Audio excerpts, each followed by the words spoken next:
आज आइए आप सभी का बहुत बहुत स्वागत है मेरे YouTube चैनल में एक और नए वीडियो में। दोस्तों आज का वीडियो बहुत ज्यादा हेल्पफुल है। बस थोड़ा सा समय निकाल के इस वीडियो को पूरा देख लेना। इसके बाद में अगर मेरी बात सही लगे, खराब लगे, जैसी भी लगे, ऐसा कमेंट्स करके मुझे जरूर बताना। दोस्तों आपने देखा होगा कि अक्सर लोग ये बात कहते हैं कि भाई जहाँ पे 4 लोग रहते हैं वहां पे झगड़ा जरूर होता है।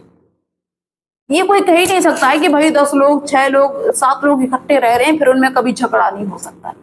हो सकता है, हम भी मानते हैं, लेकिन उस झगड़े को सुलझाया जा सकता है। पिता लड़ गए, मम्मी लड़ गई, जो भी घर में होते हैं, अगर वो लड़ गए आपस में तो सुलझ भी जाएगा। और घर में कौन सा झगड़ा होता है जो सुलझने का नाम नहीं लेता है। बेशक वो एक दूसरे को बर्दाश्त कर रहे हैं, लेकिन नफरत उनके अंदर वही है कि कब मौका मिले इसको मार के रख दे। सास बहू का झगड़ा, भाभी ननद का झगड़ा, ये झगड़ा ऐसे होते हैं भैया, इनके बीच में सुलह की कोई गुंजाइश नहीं होती है। बस अपना मन मार के बेशक बैठ जाके नहीं, इससे बात नहीं करेंगे, इससे उतनी ही बात करेंगे जितनी जरूरत हो, चाहे वो बहू हो या सास हो। पता हम आपको एक फार्मूला बता रहे हैं, अगर इसको कोई अपना सके, जो भी मुझे देख रहा है, जितने भी माता पिता मुझे देख रहे हैं, उन सभी से हम कहना चाहते हैं सिर्फ इस फार्मूले को अपना लो। कभी जिंदगी में आपके घर में बहू से झगड़ा हो जाए, या बहू का सास से झगड़ा हो जाए, या भाभी का ननद से हो जाए, तो आप जो बताना वो हम हार जाएंगे। लेकिन यही कर पाना तो सबसे ज्यादा कठिन है। यही कर पाना सबसे ज्यादा कठिन है। पता कौन सा वो नियम है? जब आपके घर पे बहू आ जाए, जो भी मुझे देख रहा है, जिसकी आ गई या जिसकी आने वाली है, पता आपको क्या करना है? जब आपके घर में बहू आ जाए तब आपको बहू के साथ में कैसा बिहेव करना है। क्योंकि ये तो मान ही लो कि जब बहू घर में आती है तब तो उसको डर ही लगता है। ऐसा तो नहीं कि बहू आते आते एकदम तानाशाही दिखाने लगी, नहीं भाई हट जाओ सब लोग साइड में, अब हम बहू आ गए, अब हमारे सर पे मुकुट बांधो आके, अब हम यहाँ की राजधानी संभालेंगे। ऐसा तो कोई बहू नहीं करती, लेकिन फिर भी झगड़ा शुरू हो जाता है। तो कमी तो कहीं ना कहीं होती है। पता आपको क्या करना है कि जब आपके घर में बहू आ जाए तब आप सिर्फ ये दिमाग लगाइए कि मेरी बेटी ससुराल में है, मेरी बेटी के साथ में उनकी नंद ये काम करती है गलत, सास ये गलत काम करती है, पति ये गलत काम करता है, तो मुझे बिल्कुल भी अच्छा नहीं लगता। जैसे मैंने अक्सर देखा है कि जिनकी बेटियां ससुराल में हो, फिर उनकी माता बस यही कहेंगे मेरी बेटी को सास परेशान कर रही, मेरी बेटी को नंद परेशान कर रही, वो वैसी है, वो वैसी है। आम सी बात है, सबको ऐसा लगता है, क्योंकि सबको ये लगता है कि हमारी बेटी के सामने जो तकलीफ है वो किसी के सामने नहीं होगी। तो सभी से मेरा ये कहना है कि आप ये देख लीजिए कि आपकी बेटी को ससुराल में कौन कौन सी तकलीफें मिल रही हैं जिसकी वजह से आपको दुख हो रहा है। आपको पता चल जाएगा कि आपकी बेटी किस वजह से दुखी है। जो दुख आपकी बेटी को ससुराल में मिल रहे हैं, कोशिश करो कि आप वो दुख अपनी बहू को ना दो। क्योंकि जब आपकी बेटी अपनी तकलीफ बताती है तो आपको दुख होता है। दुख होता है तो आप ये सोच लीजिए वो काम गलत है, क्योंकि उससे मुझे दुख होता है, मेरी बेटी को तकलीफ है, मुझे दुख होता है, तो उस काम को मुझे अपने घर में करना ही नहीं।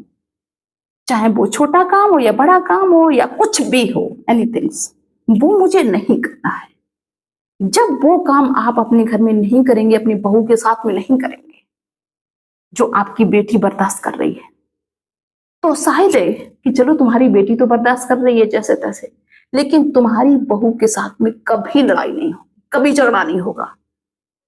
ठीक है। दूसरी बात, अगर तुम्हारी बेटी बहुत ज्यादा सुखी है, ये देखो कि दुख के साथ में मेरी बेटी को अच्छाई कौन सी मिल रही, या तुम्हारी बेटी को कोई तकलीफ मिल ही नहीं रही, ससुराल में बहुत अच्छे से रह रही है, सास बड़ी इज्जत करती है, नंद बहुत इज्जत करती है, पति बहुत इज्जत करते हैं, सब लोग बहुत आदर करते हैं, और आपको जब बेटी बताती है तो आपको बहुत खुशी होती है कि यार मेरी बेटी कितने अच्छे घर में है, वो घर बहुत अच्छा है, स्वर्ग है।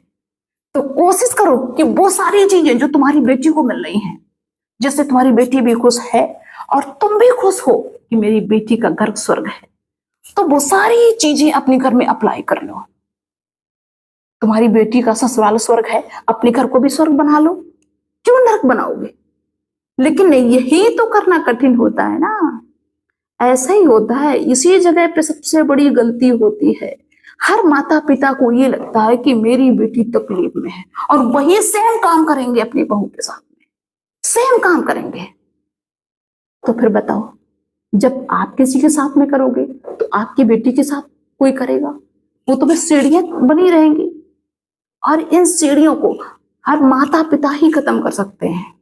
और वही धीरे धीरे सोचते हैं कि नहीं, मुझे ऐसा क्यों करना, मेरी बेटी के साथ में ऐसा हो रहा है। मेरी बेटी की सास देखो तानाशाही दिखाती, अगर हम तानाशाही नहीं दिखाएंगे तो हम तो बड़ी हल्की फुल्की सास बन जाएंगे। सास का पद होता है राष्ट्रपति से बड़ा। ये चीजें घर में झगड़ा कराती हैं, और एक बार भी अगर मन मुटाव हो गया तो फिर वो जिंदगी भर मन मुटाव ही रहेगा। फासले ही बढ़ते चले जाएंगे। बेशक कोई झेले, या बहू सास को झेले या सास बहू को झेले, लेकिन जो मन मुटाव बन जाता है ना, वो हमेशा एक दरार का काम करता है, कभी भरता नहीं है। और देखो, सेवा कोई तभी अच्छे से कर सकता है जब किसी के आप मन को भाओगे। जिसके मन को आप नहीं भाओगे, बेशक वो जबरदस्ती में कोई उससे दबाव बनाए, बहू पे कोई दबाव बनाए कि नहीं सेवा करोगी, कैसे नहीं, मेरे माँ की, मेरे पिता की, तो बेशक जबरदस्ती में कोई करते, लेकिन असली सेवा वही होती है जब बहू खुशी से करे। और बहू खुशी से तभी करेगी जब बहू को खुश रखोगी, है ना। बहू को हर वो सुख सुविधाएं दो जो तुम अपनी बेटी के लिए चाहते हो। देखो बहू कैसे नहीं सेवा करती, बहू कोई आसमान से थोड़ी आ गई है। लोग कहते हैं अरे बहू आएगी सारी राजधानी चली जाएगी, जिंदगी बिल्कुल बेकार हो जाएगी, झंड हो जाएगी जिंदगी, खाक झंड हो जाएगी जिंदगी। ऐसा क्यों सोचते हो? वो चीजें क्यों करते हो जो तुमको पसंद नहीं है? लेकिन नहीं है, ये लोग गलती करते हैं। ये बताओ, मेरी इस बात को, मेरे इस नियम को कौन कौन अपनाएगा? यकीन मानिए, जिसके घर में ऐसा होता हो वो इसको अपना के देख ले।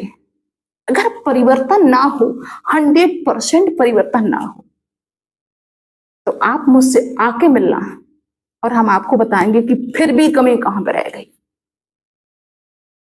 लोगों के घर के रिश्ते बिगड़ते नहीं है, लोग जानबूझ के बिगाड़ते हैं, और खासकर घर के बड़े लोग बिगाड़ते हैं।